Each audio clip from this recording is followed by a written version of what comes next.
So I'm here in New York with Alissa Wilkinson, who's a critic who writes about film, culture, and religion, and who's also a professor of English and Humanities at the King's College here in New York. It's so good to have you here. It's good to be here. Yeah, thanks for talking with me today. Absolutely. So I'm interested in the space that you write criticism in, the space between or in or whatever preposition, between film, culture, and religion. Tell me how you think about that space and the work of criticism in that space. Well, criticism in the religion and arts space, especially pop culture, hasn't been great, I don't think, for a long time. A lot of it has been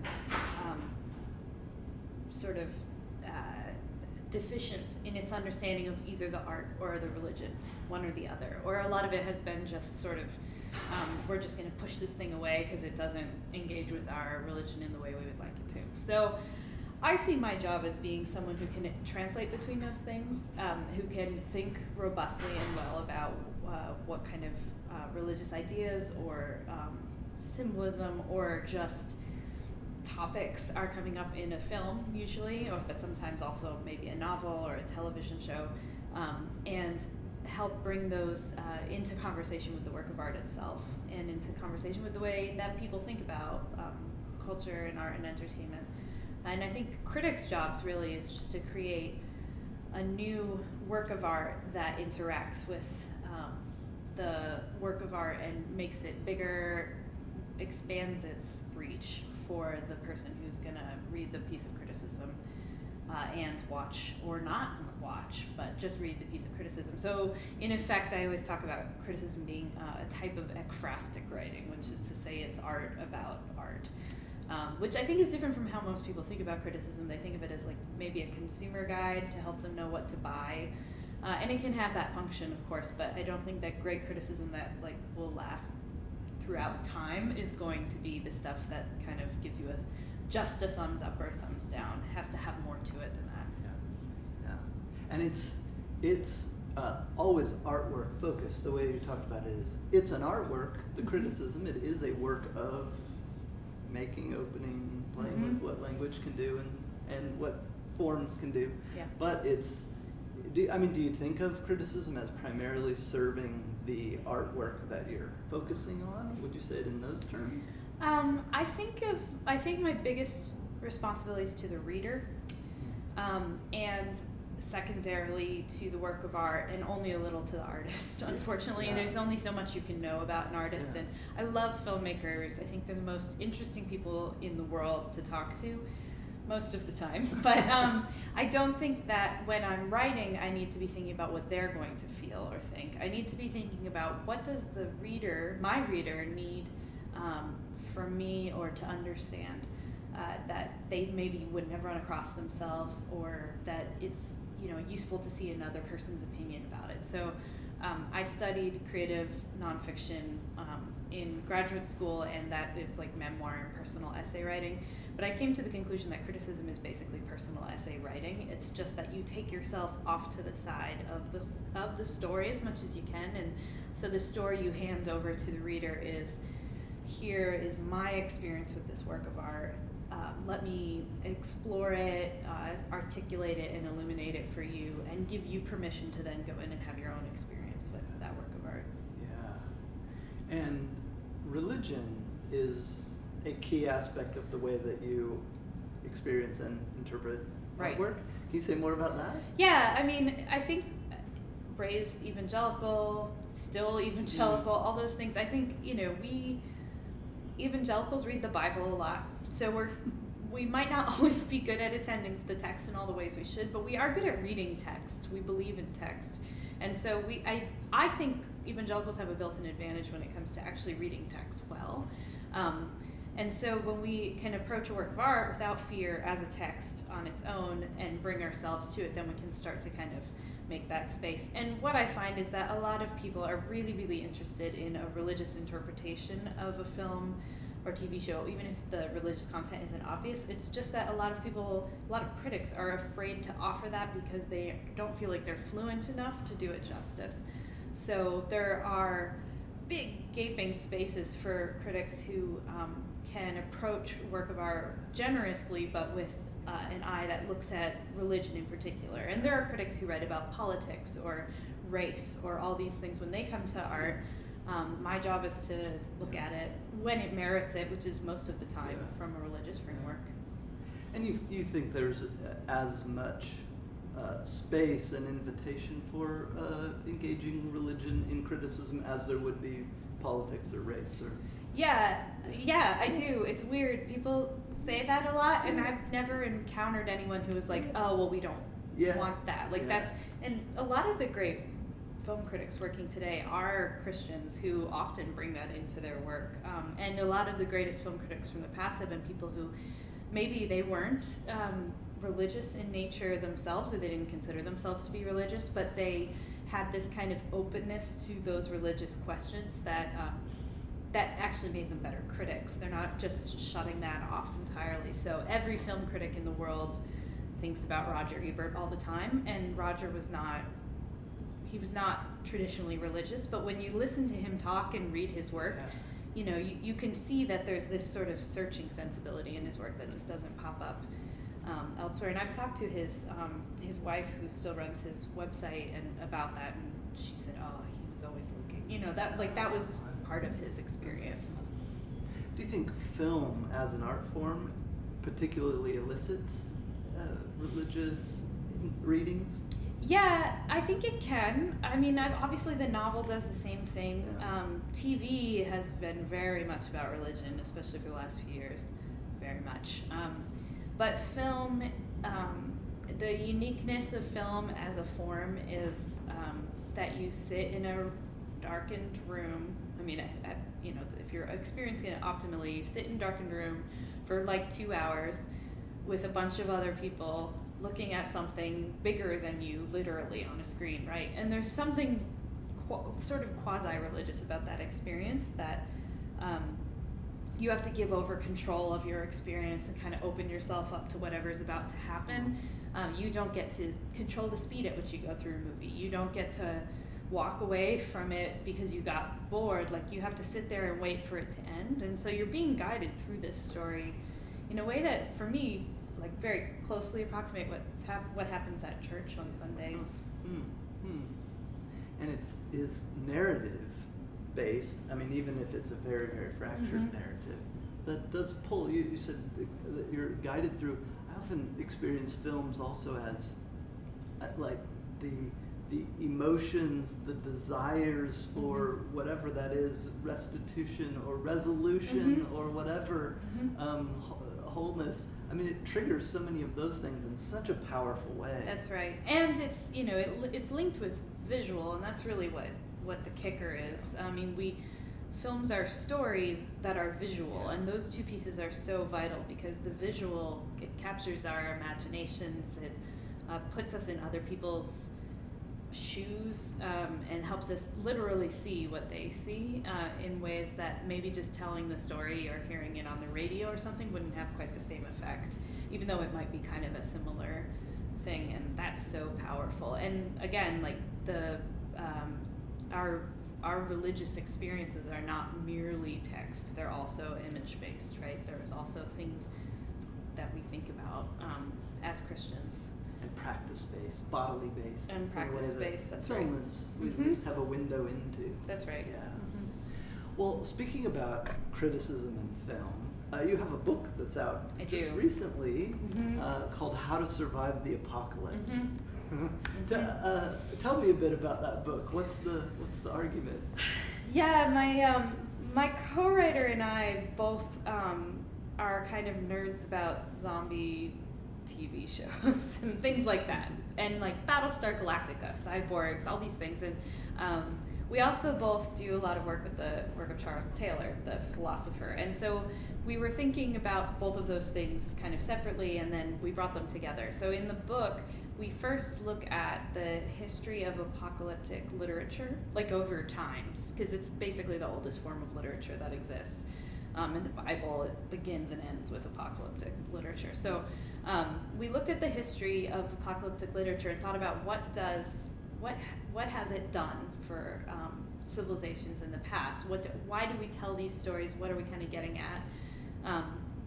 And one thing that we found that was very interesting, for instance, was that ancient, actually pretty much up to modern times, apocalyptic stories were always stories of apocalypse brought on us by the gods, or God, or somebody, right? Like someone from up here brought the apocalypse upon us. Now, since about the 20th century, we are always bringing the apocalypse upon ourselves through hubris, usually of various kinds. So we look at that, and then we look at a number of contemporary manifestations of this. So we have, in the book, we have Battlestar Galactica, Game of Thrones, The Walking Dead, The Hunger Games, and then also some stuff that might seem less obvious. Like we have a whole chapter on anti-hero stories and how they really are apocalyptic stories the way we tell them right now, and what does that mean? And we structure that on top of Charles Taylor's argument about the age of authenticity, and about how these shows kind of help illustrate what it is that we're most afraid of right now, what we have anxiety about as a culture, and we can see ourselves working those things out, but they also give us some really good clues for how we can live as Christians faithfully in the midst of what Taylor calls a secular age. It's complicated. It's complicated. Yeah. Well, and I think it's a wonderful book in the ways that it really is art criticism. I mean, those chapters on those films and TV shows, it is attending to a text and really keeping your eye on the text, rather than using them just as examples or something like that. Right. We didn't want to write the book where we're like, here's the Matrix and what it tells us about God. That was like, well, A, it's been done, and B, we can actually just look at the text itself and see what it tells us about. It's about us and about ourselves. But those first two chapters on Taylor and on the apocalyptic literature set such important and very helpful frameworks for doing that criticism through.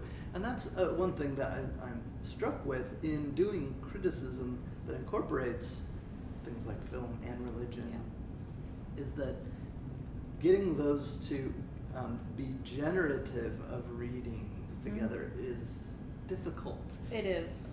But that kind of, I think the book is a great example of setting some framework that we then read films through, but really read the films. Right? Yeah, I mean, and you have to have the framework sitting in your subconscious when you're just sitting on your couch watching zombies. Like there's, it wasn't like we kind of engineered it that way. It's just that we both had sort of Taylor's ideas and our own concerns about Christian cultural engagement in North America, and in both Canada and the U.S. And so because those concerns were there, that's sort of the framework for what we're doing. But you also just kind of have to love the thing that you're writing about, whatever that looks like. That makes for the best criticism, right? Yes. Love. Yes. Right? And that's what, to go back to one of your earlier comments, that's what's missing from a lot of earlier Christian art and film criticism is there's not often a love for the thing itself. Enough love for the medium to actually learn how it works and what traditions are happening in there. Well, with regards to Taylor, you mentioned that you think apocalyptic films, literature today, in the form of zombies and dystopian films and whatever, are manifesting the anxieties of secularity. Say just a bit more about that and how you read Taylor in your book. What is secularity? What does it mean to do religion in a secular context, or to make films in a secular context? Yeah, I think Taylor is very freeing in his conception of what he means when he says secular, because it's so contrary to the sort of combative way that we use the word, or even just the exclusionary way. So what he doesn't mean is, he doesn't refer to a secular space as one in which religion is excluded. That to him is not secular, that's something else. It's also not, it's not like the opposite of religious either. we say that. I heard someone say this yesterday where they said, well, secular people, and I thought, oh, I'm not ready to let's not do that. Yeah.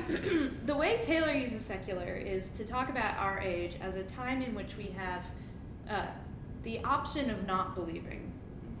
So in the past, in a world where perhaps I was born in my town, lived in my town pretty much my whole life, maybe I left once or twice, but still pretty, and this is just for reasons of technology, right? You couldn't get on a plane and go halfway across the world at the drop of a hat. People tended to sort of be more homogenous. It would be stranger to have someone enter your town who didn't look like you or believe like you or talk like you. And so the plausibility structures for belief, as he puts it, were very strong back then. Like there was a reason that you believed, and it had something to do with maybe your felt religious experience, but it also was just, it made sense to believe, right? And it wasn't like you really thought about it so much, right? But today, sort of, as soon as we become adults, we are confronted, sometimes combatively and sometimes not, just by people who aren't like us, right? And beliefs that aren't like our own. And we have the option in our culture to believe many different things, or to patch together our own belief system, or to say, I'm not going to believe at all. So a world in which we have options, that that's like generally true of the postmodern world, but the religious manifestation of that is that I can be a Christian and still it's acceptable within our culture to be a Christian and borrow from other belief systems too, right? Oh, but I'm going to borrow this Jewish tradition, right? Evangelicals have been doing this for a long time. Or I'm going to practice Buddhism, and also maybe I'll like do yoga and like all those things, and that's like my spirituality. This is so common in our time. And the only mandate that we have from our culture is like find the one that works for you, right? Authentic, right? And the church is full of this kind of thing as well, where we say, oh, if that church doesn't suit you or isn't serving you, then go to a different church, right? And we think of it that way, and that's pretty common. And so Taylor is Catholic, which I think sort of colors the way he thinks about this, sure. But he's interested in this because he wants us to notice the kind of anxiety we start to have because of, if I can choose anything, then what makes my choice significant, right? What do I kind of find significance in? If it just works for me, but it wouldn't work for someone else, then like why does it matter? Why bother at all? Or we just spin out of control and have too many options. And so when we think about a secular age, that's really what we're thinking about, is the world in which sort of optionality is the rule, right? That casts secularity in a totally different light. And when you come into the arts, I mean, I actually think that's responsible partly for the revitalization of religion in the arts over the last couple decades, because it's cool. Like, you can do that. It's fine. At least it's an option. Yeah. It is an option. It's a yes. viable option. Mm-hmm. Yeah, I agree with you. I think Taylor's been so helpful for reframing what we mean by secularity. And speaking of the anxiety that it produces, it's even if you hold something really devoutly, if you hold it in an age of options, you always hold it, as he says, while looking over your shoulder at all of the other options. And that creates a kind of fragilizing of whatever you're... Yeah.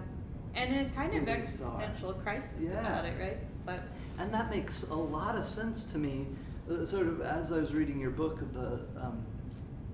that piece with the apocalyptic genre, like, oh yeah, of course that the apocalyptic genre in films or whatever, it makes a lot of sense. It resonates with that sense of fragilized belief.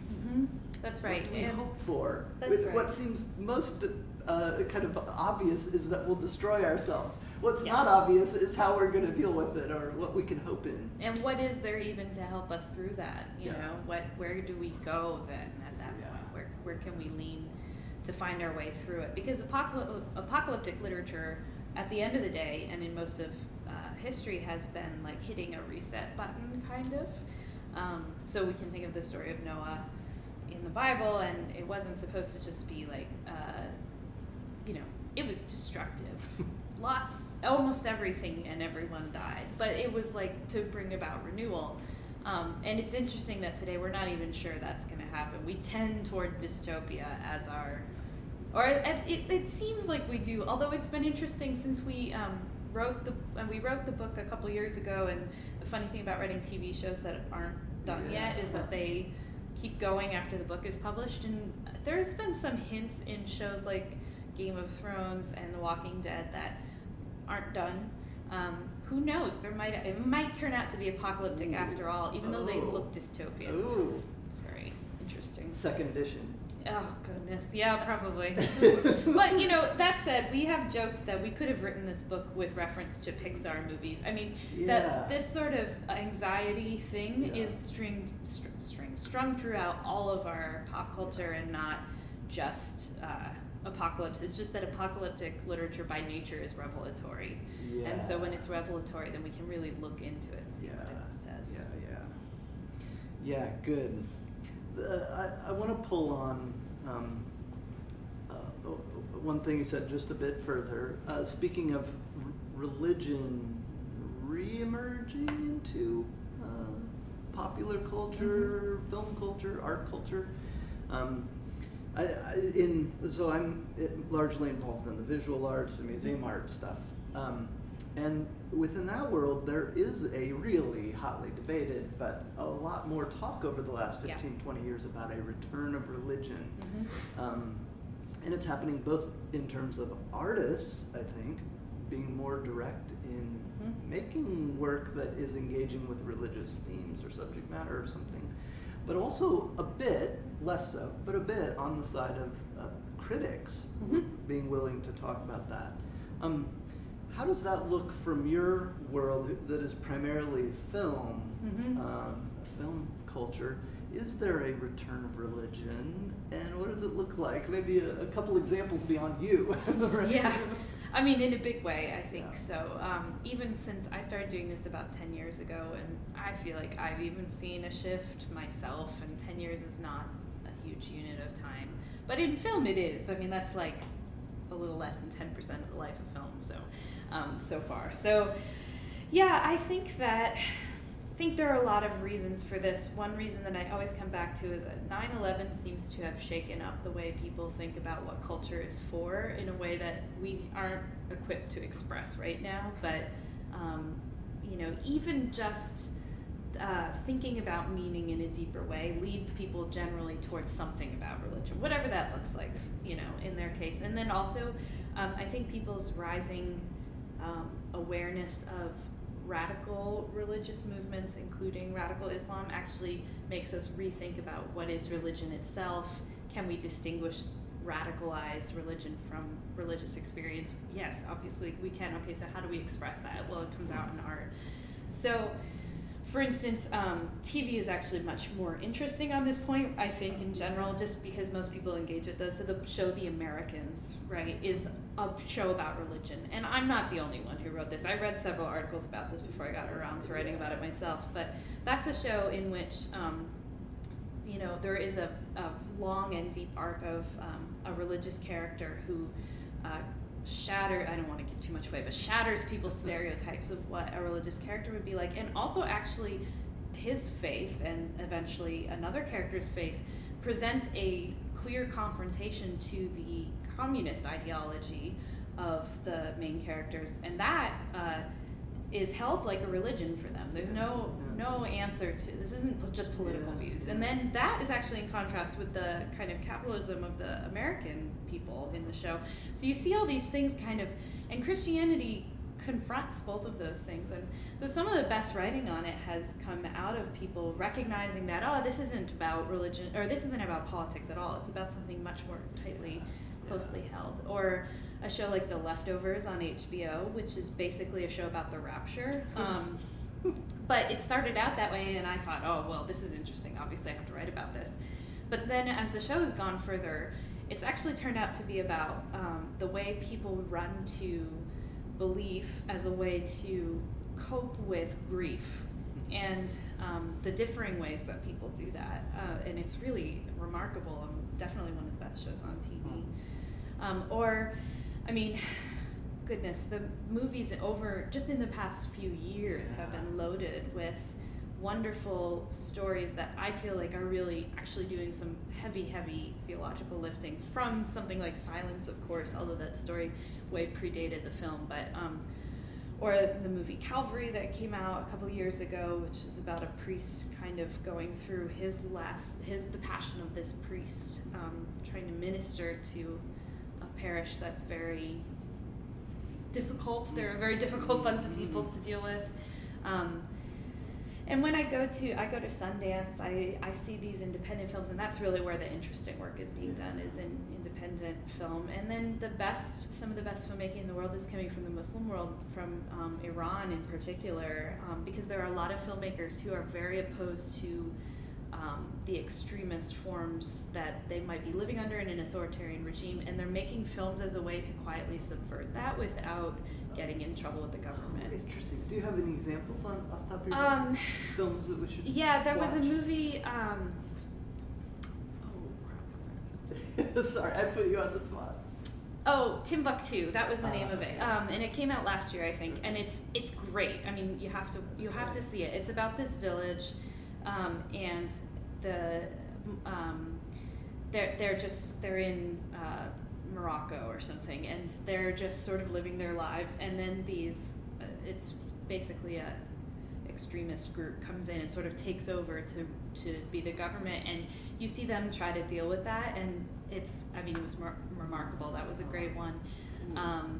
I also have seen several from France. I mean, The Innocents was a good one last year. That one's about Catholicism in the 40s.